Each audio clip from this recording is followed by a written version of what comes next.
We're going to have an election after today going into 2026, 2028 on towards, look, we better start lobbying as a people that if they ever do this crap again, they don't get to get paid either. It is a shame. Many of you may not know this, but while no one else is getting paid and people aren't getting support from the federal government, from tax dollars that you and I pay, that the Congress people are getting paid. Of New York, she ran when she was a candidate. Her number one talking point, because she was running for attorney general, so there's not much to talk about except I'm either going to lock people up, or I'm going to go easy on people, or I'm going to do no bail or whatever, right? Her number one thing was telling people that if you elect me, I'm going to put Donald Trump in jail. Yep. She never said for what. She never said I'm going to charge him with rape. She never said I'm going to charge him with fraud. She just said I'm going to put him in jail. And so when she got there as a prosecutor, she looked at the man's entire history to find a crime to charge someone with.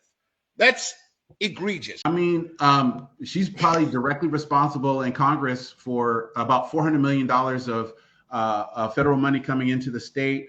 She's sponsored and introduced bills called the Strip Act to decriminalize fentanyl. She's done some other stuff with the Judiciary, Agriculture, and Oversight Committees to really help shape some strategy that has directly affected Texas.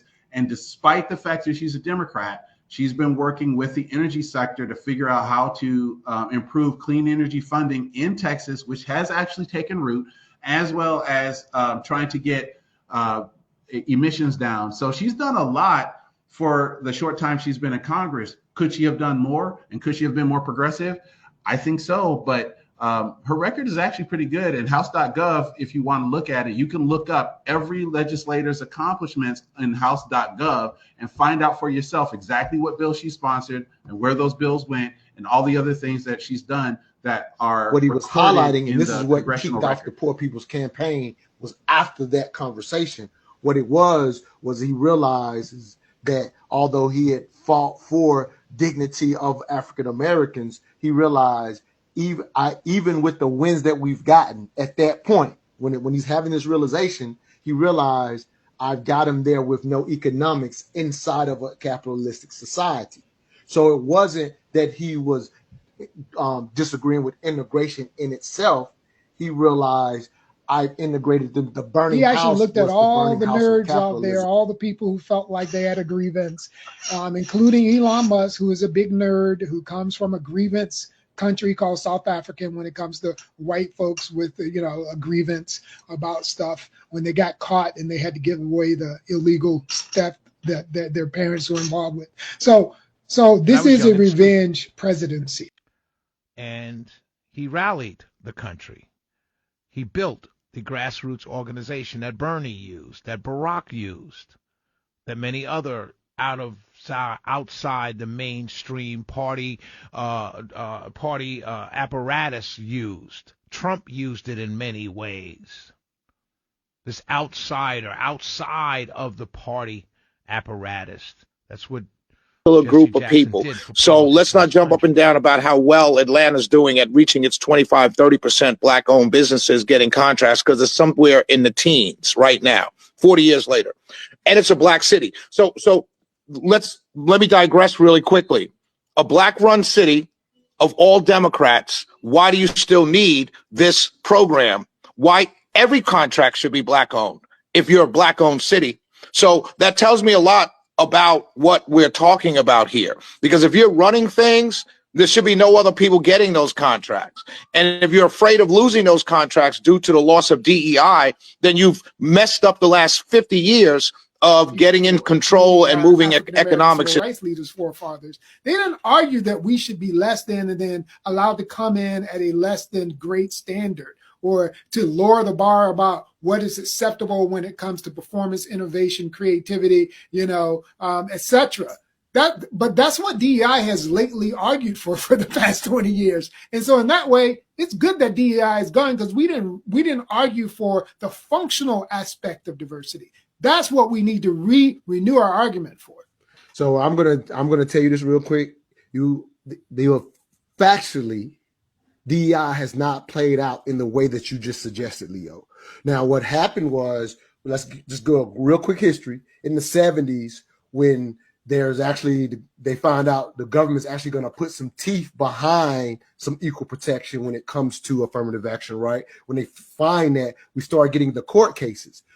So once the company saw, oh, the government is actually going to take us to court for this, some of the companies themselves chose to put in quotas. This is where you get the lowering of the standard, but they only did it just because they didn't want government interference. So when that was the choice, that's the period in which we've now kept a narrative that lowering the standard is part of DEI. Right. It actually did go through that period in the 70s and 80s in which that was actually done. So I'll give you that fact. But there is no on record. If you go into the legality of how DEI has been used since quotas was disavowed, that lowering of the standard does not exist. Like it was played around with when the brother, not the brother, but the guy over at American Airlines that says, hey, I'm going to use DEI to get more women and blacks or whatever. And so people start saying, oh, I don't want black pilots or I don't want women pilots, as if the FDA was ever going to lower its standard to allow somebody to fly. Like there is no evidence of a standard being lowered. The narrative precedes the actual facts. So when DEI is used like it's been used for the last 20 years, how it's been used factually, there has been no lowering of the standard. Agreed. That is our role as voters who quite often, we don't think, in a sense, our one vote matters. So for anybody thinking that way, here's your job, not just to get ramped up for the general election and show up and now just simply complain. What does holding them accountable looks like, which basically Shelley saying that's what he's going to do for his side. Your thoughts? And for sure. Ask Hillary Clinton if a vote matters. I mean, she lost by how many votes in swing states? Those were individual votes that truly did have outsized effect. And that's the point.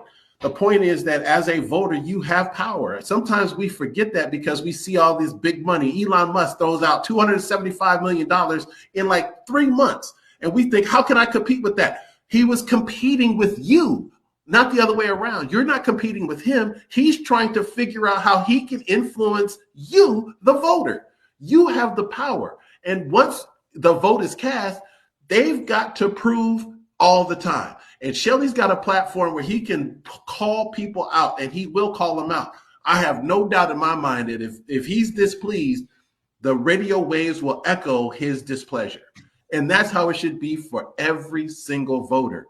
We have letters, we have phone calls, we have emails, and we have social media. And the point here is that I should be making it very unpleasant for someone I voted for to go against the promises he made me before I voted for him.